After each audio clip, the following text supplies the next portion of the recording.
Shalom, shalom.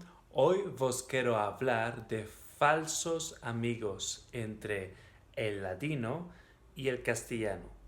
Por ejemplo, ajustar. Ajustar no quiere decir trocar esto un poquitico o lo otro. Quiere decir lo que en castellano llamamos añadir. Después, encantar no quiere decir placer mucho. Quiere decir lo que en castellano llamamos sorprender. Me encanté de ver esto, me sorprendió ver esto en castellano. También, por ejemplo, topamos parientes, que no quiere decir toda la familia, como en castellano, el tío, la tía, el abuelo, la abuela. Quiere decir solamente el padre y la madre. Merci mucho.